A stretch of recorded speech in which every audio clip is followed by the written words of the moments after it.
This whole episode is about Justina Diva. I know he wants his moment, so he gets his moment today. So Justina Diva had an interview with Miranda, what's her name? Miranda Devine. And I didn't get through, I maybe got through I got through 26 minutes. And at 30 minutes, I was like, I can't do this anymore. Because everything that the interview says as fact, everything that JD Vance says in a rhetorical response is just lies. And I'm sitting here and I'm just like, how can people sit here and listen to this and digest the amount of just misinformation from our vice president, especially when I'm sitting here listening and fact checking in real time. I'm like, everything he's saying is a lie. So let's go ahead and get into this interview with JD Vance and Miranda Devine. So let me just pull this up here.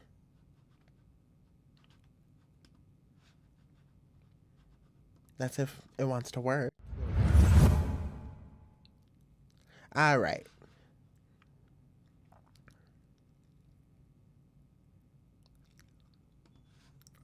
It's a miracle human. So this first clip that I want to talk about, let's play it here. History happened right at that very spot. It was unbelievable. Wow. And I mean, as a new Catholic, I guess, since 2019, you've met two popes already. I know, it's crazy. I mean, Pope Francis, and then he keeled over. Yeah, I know, poor Pope Francis. Yeah. No, it's when I met Pope Francis, he was very frail, but I didn't realize he was that sick. No. And we had, whenever you go and you do these diplomatic missions, and there's always some element of protocol and formality to it. But I remember I talked to the Can we look at his face in this? Yeah. No. Look at his face. Okay, first of all, I never knew that JD Vance was just a new Christian. He was a new Christian as of 2019. Like, this is my problem. You guys are following someone who is new to a religion, who knows really probably nothing about the religion, and grifted off the religion and tried to become a Christian to grift off of Christian values and gain sympathy votes. Okay? So for this man to sit here and talk about Pope Francis, who healed over, and have this look of reminisce on his face. You know how everyone always, alleged at the time that JD Vance was the death angel and brought death to Pope Francis? It's funny because he has this face on like he's reminiscing about a time that he did something that he loved. Like killing the Pope. It's crazy to me. So I personally didn't know that JD Vance was a new Christian. I always thought that he was just Christian. He grew up Catholic or something, but no, apparently he was atheist or agnostic prior to his, conversion to Christianity. And I just find it funny how, ironically, in 2019, he converted to Christianity when it served a purpose for him to be elected as vice president of the United States. Do you guys not see the timeline of events and how this adds up to a manipulation and a perversion of your Christian religion, that you're listening and following people that actually don't know the religion and is newly Christian, and in 2019 just, it's like, let me be Christian. I don't believe it. There's something fishy. There's something there's chunks in the milk here. Something's not right. And I want to also talk about this portion with Steve Bannon, because not only is JD Vance a new Christian, right? Steve Bannon comes into this interview and says this. Well, he's going to get a third term. So Trump 28, Trump is going to be president in 28, and people just ought to get accommodated with that. So what about the 22nd Amendment? There's many different alternatives. At the appropriate time, we'll lay out what the plan is, but there's a plan, and President Trump will be the president in 28. We had longer odds in 16 and longer odds in 24 than we got in 28. And President Trump will be the president of the United States, and the country needs him to be president of the United States. We have to finish what we started. And the way we finish it through Trump is a vehicle. I know this will drive you guys crazy, but he's a vehicle of divine providence. He's an instrument. He's very imperfect. He's not churchy, not particularly religious, but he's an instrument of divine will. And you can. Did you hear that? Did you hear that?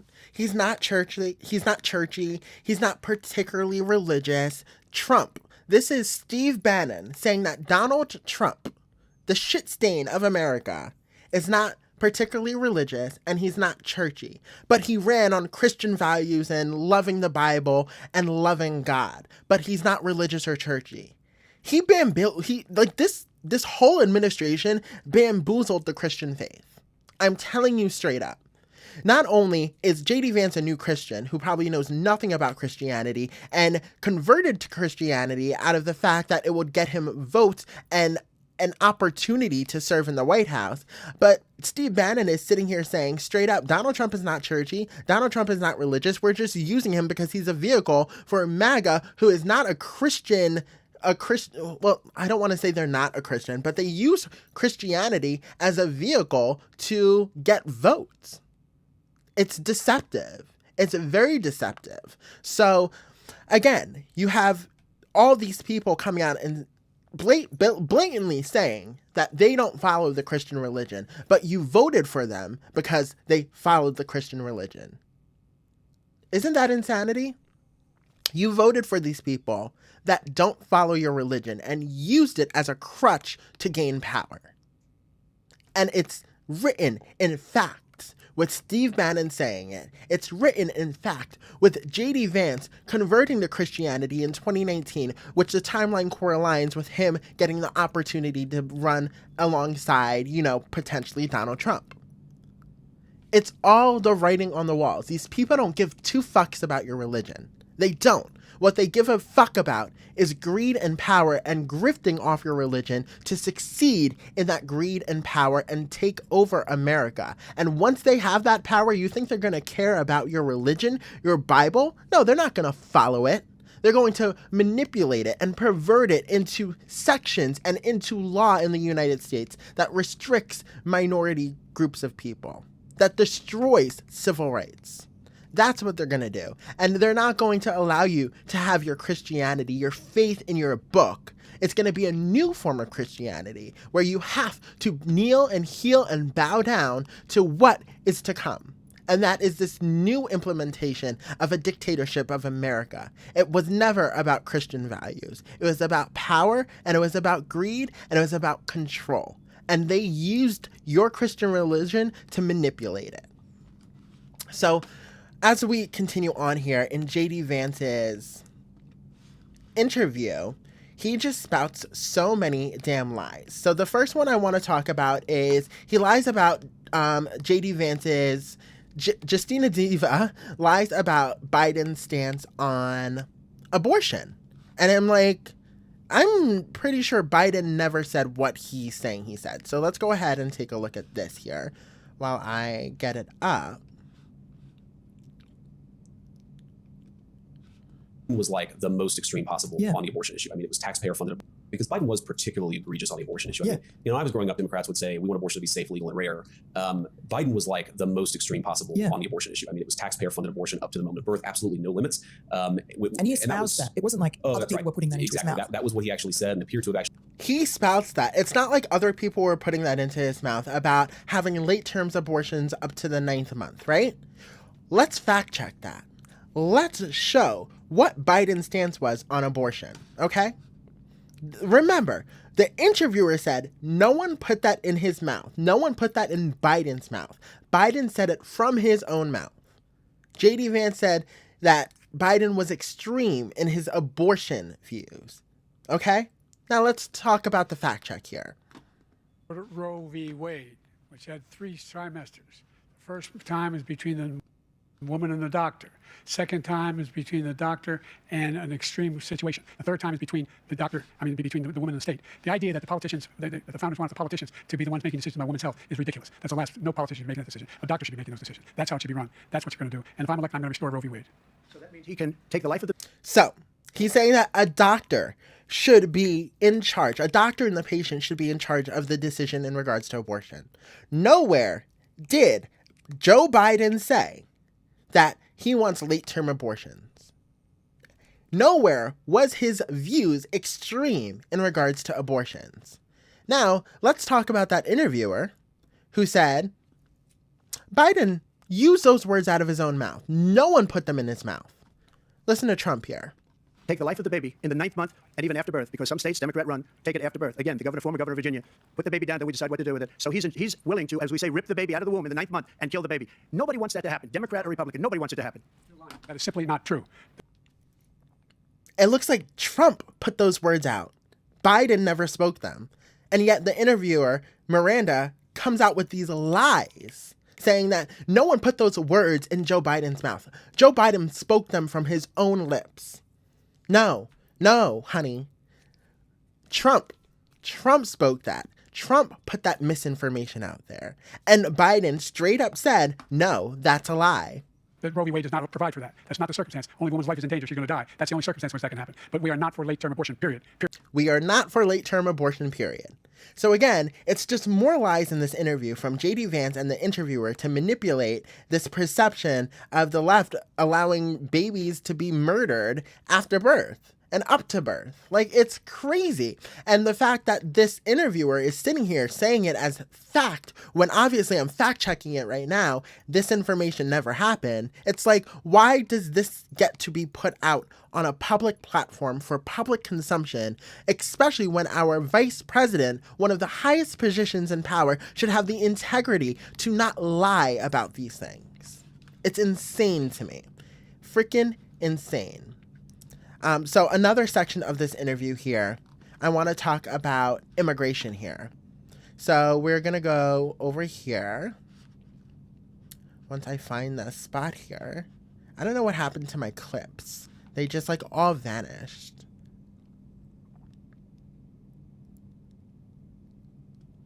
They all vanished and it's like so annoying. Okay, here we go. So this is a lie J.D. Vance wants to talk about, again, you know, what's new, about Catholic Church and border control. Let's take a look. Let's take a listen. You know, the Pope is the Pope. What I try to interpret charitably is I think the Catholic Church recognizes we have to have border control. We have to have the ability to control the borders of our own country. That's very clearly written in Catholic teaching, is that nations are allowed sovereignty. They're allowed to control their own borders. It's very clear in the Catholic Church and Catholic teachings that America has to have border control, that America has a right to border control. Correct. In some capacity, everyone has a right to guard their country. But in the implementation and the policy of it is where it gets a little bit murky, sticky, disgusting, and gross, especially with this administration where they are now deporting people and those deported people are lining up on overshore seas, shackled, dead. Okay? So, yeah, border control, but not murder, not abductions. This is what this administration is engaging and voluntarily participating in. Abductions and murders of immigrants in the United States. So I just want to also point out here. So he correlated Catholic teachings with border control. Nowhere in Catholic teachings, nowhere in the Bible, if we're going by the Bible as, you know, you want to go by if you're a Christian or a Catholic, nowhere in these teachings or in the Bible specifically does it have any implications in regards to border control. Okay? So let's talk about a few verses here and what the Bible actually says about border control. When a foreigner resides among you in your land, do not mistreat them. The foreigner residing among you must be treated as your native born. Love them as yourself. Leviticus 19:33-34. Is that what this country is doing by abducting people off the streets? Treating them as their own? Treating them as their neighbor? Is that what this country, this administration is doing by deporting people that are seeking asylum from tyrannical regimes that are looking to kill them? Is being, you know, loving thy neighbor what this country is doing by shipping people on planes to the middle of the seas and dropping them in and then having them shackled up and show up on overshore seas? No, that's not what this Leviticus is preaching. Leviticus is preaching the total opposite of what this administration is doing. How about Deuteronomy 10:18-19? He defends the cause of the fatherless and the widow, and loves the foreigner residing among you, giving them food and clothing. And you are to love those who are foreigners, for you yourselves were foreigners in Egypt. Straight up, feed the poor, feed the immigrants, clothe the poor, clothe the immigrants, treat them as you would treat your brother, your sister, your mother, your child. And yet this is not what this country is doing. Instead, they're revoking SNAP benefits that help feed communities and people, and they're revoking them. They're playing this literal antagonistic politics. For what? For what? To hurt immigrants. I mean, there's just so many different verses, and when it comes to Christianity in the Bible, Hebrews 13:2, do not neglect to show hospitality to strangers, for by doing that same have entertained angels without knowing it. Like, there's just such a moral weight in regards to the Bible versus the antithesis of what this administration is continuously doing to hurt migrant and immigrant communities.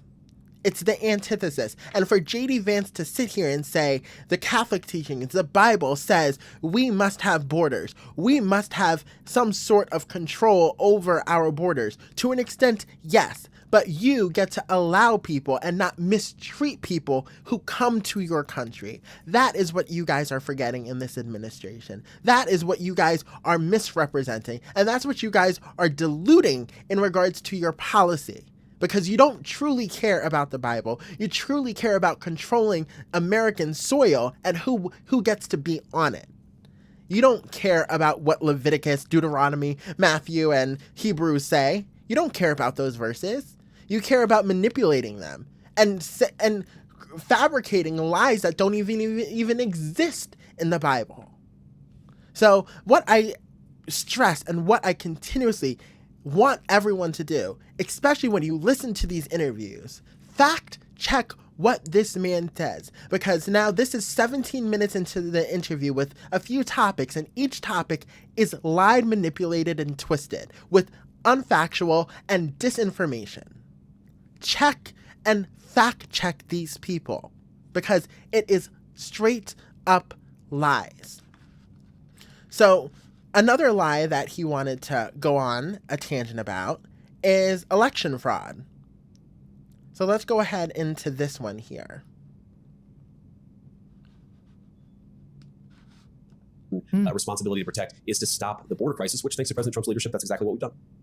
Why do you think Joe Biden and the Democrats, I mean, I've got that theory about Joe Biden sort of trying to save his soul, but why do you think the Democrats did this? Was it really just to juice up the census or get more voters? I think it's complicated. I try to understand everybody's perspective even when I disagree with them strongly. I think the most obvious thing is that it completely distorts the democratic process in this country. When you let in millions upon millions of people, some of them will eventually get the ability to vote. It certainly distorts the congressional maps. And so I do think that they were using immigration to seize control illegitimately of the institution of this country. Some of them would say that openly, by the way. They would actually say, we want these new people to come in because we can't win the votes of the people who are already here, so we're going to import new voters to replace them. I think it's really a disgusting way to think about immigration. But so in regards to this statement, in regards to immigration, it becomes inherently clear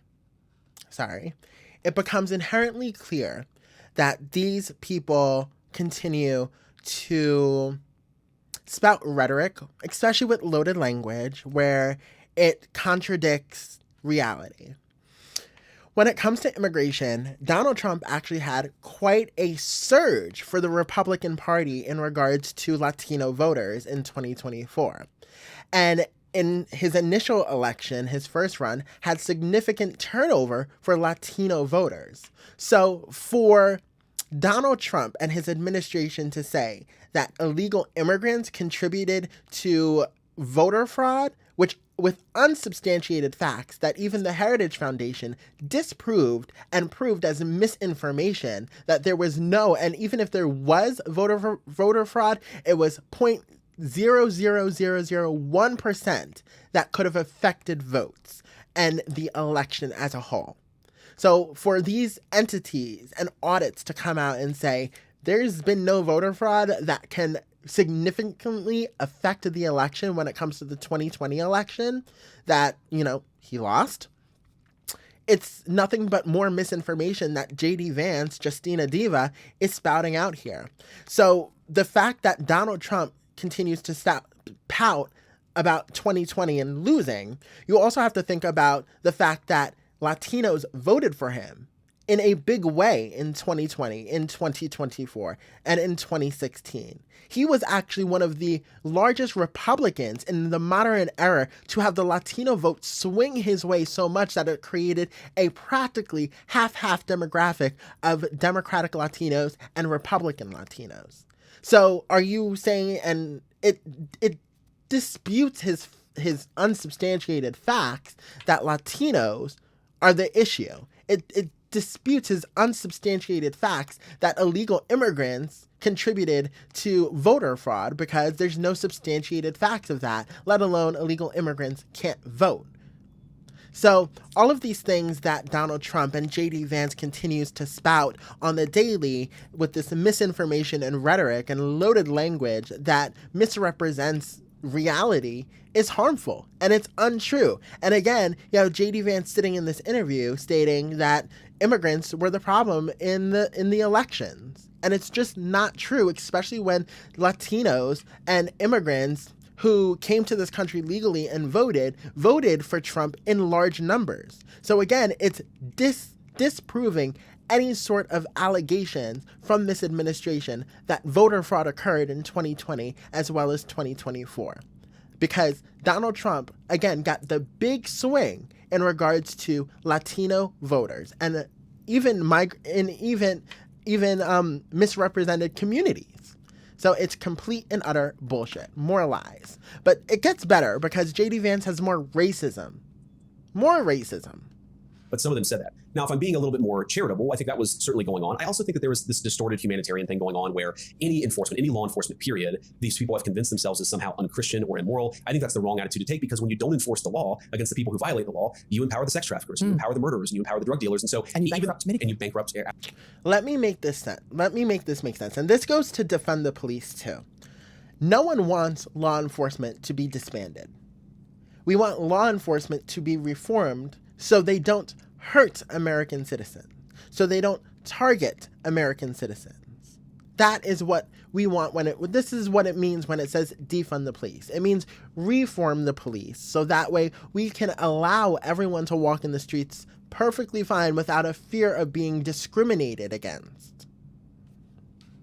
Absolutely, you bankrupt the country. And so I think some people were motivated by a distorted humanitarian impulse. I think a lot of people just wanted to import voters. But regardless of the answer, I think the only thing that is both consistent from a humanitarian perspective, that is actually consistent with the duty that we owe to the American people, and also is just good for the country, is to do what President Trump has done, which is close the border and to ensure that anybody who comes into the country has to come through the legal pathway that we've agreed on. There's another thing that's going on, Miranda, that I think Democrats really underappreciated how bad it was for the country.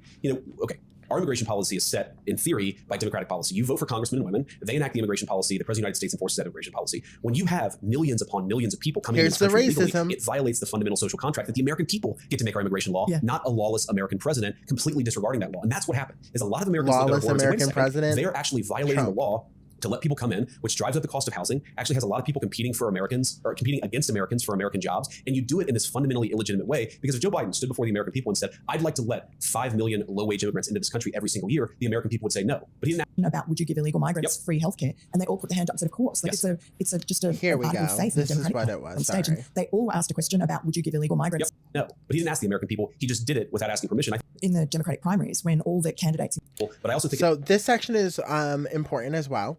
Because we'll let it play. Delegitimizes the entire immigration system in this country. But remember, in the Democratic primaries, when all the candidates, including Joe Biden, were standing up on stage, and they all asked a question about would you give illegal migrants free healthcare? Free healthcare. Put their hand up and said, of course. It's just an article of faith in the Democratic Party. It's completely an article of faith. And think about how. Isn't that insanity? Because let's fact check that statement about free healthcare that Miranda said that Biden supported. Here's the actual clip. Raise your hand if your government plan would provide coverage for undocumented immigrants. Raise your hand if your plan would provide coverage for undocumented immigrants, not free health care for undocumented immigrants. There's a difference. When there's coverage, that means there's possibility and room for, payment plans, that there's possibility and room for enrollment in regards to healthcare. So that way people aren't charged up their ass when it comes to surgeries, when it comes to healthcare, when it comes to primary physicians, not just giving people free healthcare. So again, here's another contradicted lie, a manipulated lie that is stated in this interview from Miranda, when in truth, it's just stating that in this the part that she's saying is basically saying that it's healthcare. It's let's make a plan so people can afford healthcare in the United States, whether they're citizens or undocumented, because either way, if someone goes to the ER with a broken leg, it's going to be fixed. And honestly, if the immigrant fronts the bill, it's probably not going to be paid. So why not get a system in play where we are able to treat immigrants and illegal immigrants with healthcare, so that way our healthcare system isn't being manipulated and destroyed by deficits in regards to unpaid surgeries and unpaid physician visits and things of that nature. So for Miranda to sit here as a podcast host, as an interviewer, and say Biden rose his hand to give undocumented immigrants free healthcare is absurd. It's a lie. It's insanity. When, again, here's the fact check of it all. He said he wants to give them coverage, not some sort of free, unlimited healthcare plan for undocumented immigrants. Bizarre that is, right? These programs exist as part of the social contract for United States citizens. You pay into the system, and if you need it, if you get down on your luck or you get to the point where you can't afford certain benefits, then you are able to take out of the system. That's the exchange that we have with our fellow citizens, in particular with our old age health insurance. So in regards to that exchange that JD Vance just mentioned, you pour in, and then if you need it, you take out. Why wouldn't we allow undocumented immigrants to pour into that same systems like they do in their paychecks with Social Security and things of that nature? I don't see the problem. Even if you're an undocumented immigrant, it would help the United States for these undocumented immigrants to be covered in some capacity for healthcare rather than being uncovered, injured, and hurt in a workplace accident, and then the bill going to them where they can't even pay it. Wouldn't it make sense to have these undocumented immigrants covered to some extent so that way our hospitals don't get fronted with all these bills and we aren't in a deficit when it comes to healthcare? Like, am I crazy here? Or am I not? Because I don't think I am.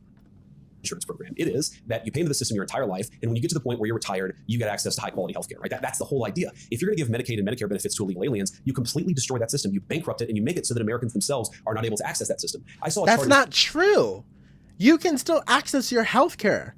What are you talking about? See, this is, again, the divisive language that this administration uses. If everyone pays into a system, you still get to use that system. No, just because someone else is paying into it doesn't defeat or defund your actual implementation and your contributions to that system. It's actually adding more funds to the system so more people can have coverage as well as a way to pay off medical debt, to pay for surgeries and healthcare and primary care physicians and pediatricians. Like, what he's saying is complete fabrications and misrepresentations. It was maybe yesterday or the day before, Miranda asked what share of illegal alien households compared to native-born American households are accessing welfare. And the answer was native-born American households, it's something like 30%. For illegal alien households, it's 60%. Now, what Democrats and their allies in the media will say, no, that's not how it works, because it says in the law that illegal aliens are not allowed to access welfare benefits. But there are innumerable exceptions to this rule. For example, the state of California under Gavin Newsom gives Medicaid benefits to illegal aliens. The housing benefits, while they're not supposed to go to illegal aliens, there's a lot of fraud. And then on top of the fraud, you have, if an illegal alien comes in and has a baby, then that baby can then access housing benefits through the parents, even though the parents are illegal aliens themselves. So there are all of these ways in which people are able to game the system. And it's why 60% of illegal alien households are benefiting from all welfare programs. So I just want to say, again, this administration continues to throw out numbers and statistics that have no substantiated evidence. Look up the facts. Look up the facts of California Medicaid and immigrants, okay? This is untrue. And this is my problem with this administration. They're all fluff and no performance. Because when you talk about these plans that they look to destroy for human beings on American soil, they have no actual plan to replace it to help American citizens, to help immigrants. They just look to destroy and not actually reimburse and help and create a system that supports everyone. There's no backbone to this administration. It's all performative. It's not here to help human beings. It's not here to help Americans. They have no plan and no justification, and all they do is spout out unsubstantiated facts about misinformation that they developed and provided and are spewing out. That's how you bankrupt this country and destroy those programs for the people who actually need it. And that's how they can afford to take slave labor wages. Exactly. Because they're subsidized. The taxpayers This is such an important point, Miranda, and it's something people don't appreciate. And by the way, they're willing to accept a standard of living that most Americans won't accept and shouldn't have to accept. And this was, if you remember, the big controversy about all of the migrants who came into Haiti. So here's the racism. The racism, the lies that continue in regards to J.D. Vance and Trump, Justina Diva, and the shit stain of America. Let's go ahead. They're eating the cats and the dogs. They're eating the cats and the dogs. That never happened. What are you talking about? Here we go. 20,000 immigrants, Haitian migrants, in a town of 40,000 people. So you blink your eyes in Springfield, Ohio, and you wake up, and literally a third of the population of your town is now Haitian immigrants. And eating cats and dogs. Eating cats and dogs. Now, Biden paroled those immigrants. She should not have a job. This woman should not have a job or a platform, because she's the one who is feeding this misinformation to J.D. Vance. And then J.D. Vance is obviously securing it and, condoning it. But, she should not have a job. I've literally stated out 3 or 4 points now where she's lied on Joe Biden, where she's lied about abortion, where she's lied about slave wages, where she's lied about now cats and dogs, the Haitians eating the cats and the dogs. But anyway, I digress. Let's continue on where J.D. Vance's specifically racist comments, and this is where I just couldn't do it anymore, and I tuned out. I was like, I can't do it anymore. Every segment, every portion, and every topic had a lie in it. There's no truth to any part of this interview. Immigrants. And what did that mean? Those immigrants were now able, even if they didn't have kids, all of them were able to access housing benefits. So I would talk to constituents in Springfield, Ohio. This is when I was still a senator. This was before I was a vice presidential nominee. And here's the situation they would describe to me that happened in Springfield, Ohio. So you're a landlord and you're renting, let's say, a 3-bedroom house to a family of 4, family of 5. Okay. They're paying, let's say, $1,000 a month a couple of years ago in Springfield, Ohio to rent that house. Now, all of a sudden, 4 families of Haitian migrants come in, each of them getting $1,000 per family, and they're willing to put 20 people into a 3-bedroom house. So what does that do? That prices all of the American citizens out of those houses. Right. That drives up the rents for everybody, because now you have a 3-bedroom house that you can rent for $4,000 a month or $3,000 a month instead of $1,000 a month. That completely destroys the ability of Americans to live the American dream. And that's what those open borders did. And creates division and hatred. And of course it does. But how could it not create division? I mean, let's say you're living. How does that create division and hatred? I'm sorry, but do we not understand the economy right now? Even if we talk about kids that are getting out of college and can't find jobs in their career fields that they got a degree for, they're living at home. So how is a Spanish family or a Haitian family living in a apartment or a home with multiple family members any different from a college kid that can't find a job and a steady paying job and a living wage job, an affordable wage job for living? How is that any different than them going home after college? So immigrants are not allowed to band together and support each other, but white Christian nationalist college kids can go home and, live off their parents? It's the double standard. It's racism. Blatant racism. Living in a house and your neighbors move out. We can hear Atlas shaking outside. He must just coming from outside.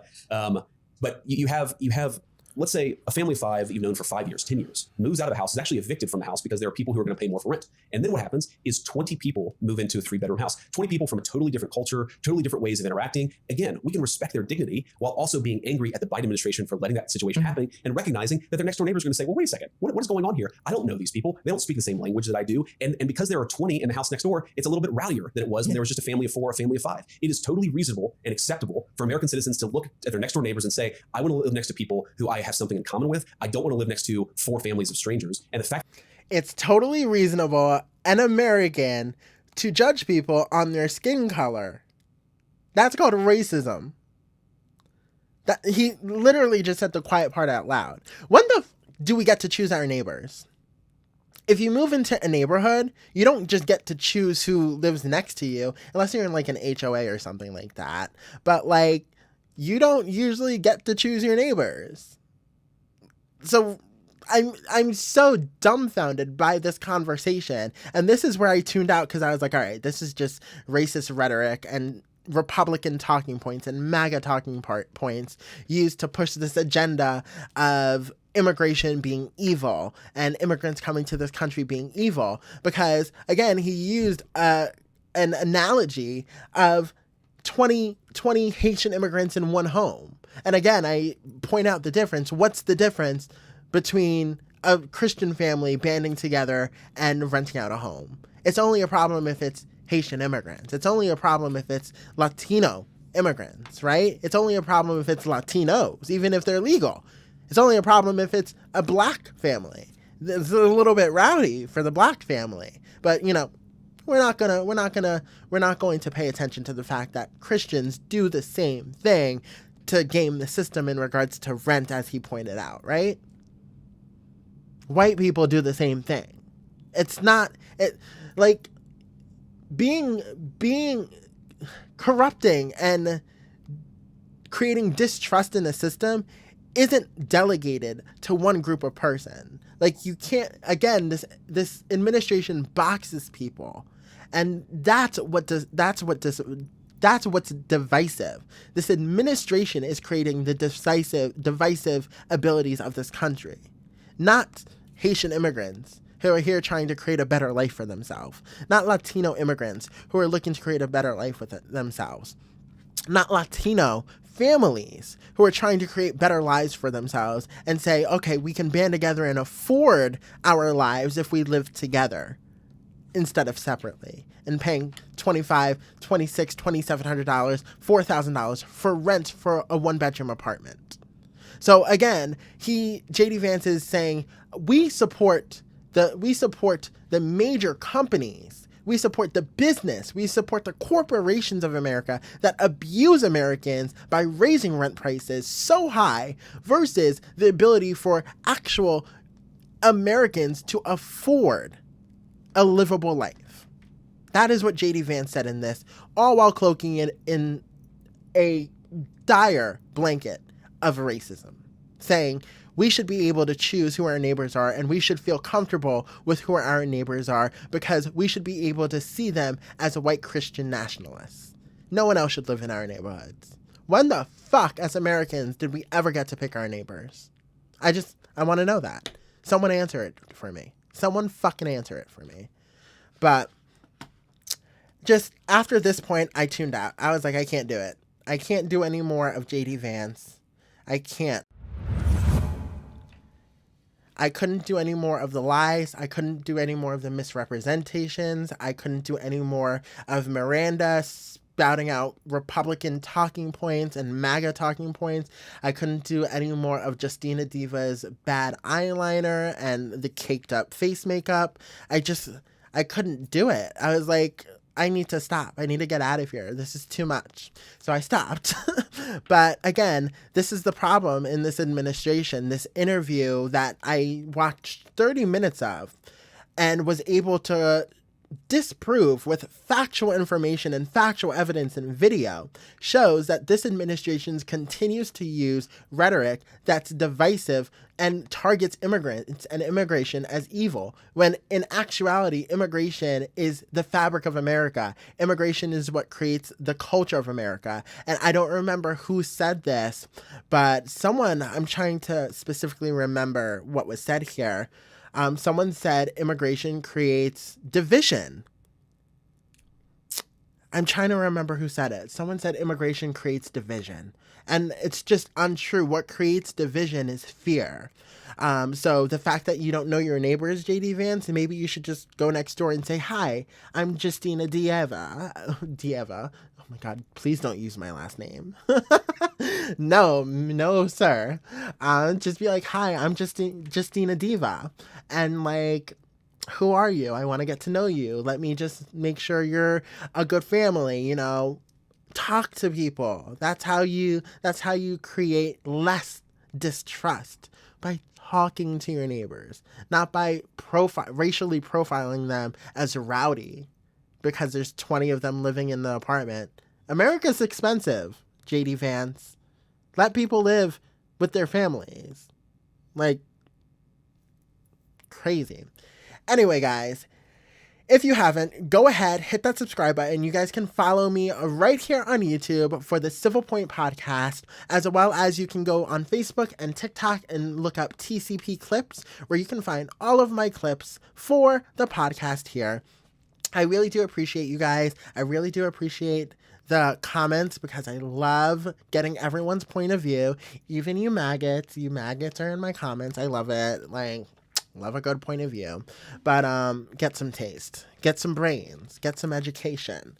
But I hope each and every one of you have an amazing Halloween tonight, because Halloween is amazing. And it's like literally my favorite holiday of the year. No, it is. It's literally my favorite holiday of the year. So enjoy your Halloween. Be crazy, but be like a little bit safe. Don't like get abducted. You know, ICE is out here abducting people in like unmarked vans and stuff. So if you're dressing as something Latino based, just be careful, because they're racially profiling people out here. Anyway, enjoy your Halloween. Subscribe to The Civil Point with your host, Ariana Dieva, and I will catch you guys on the next episode. Bye.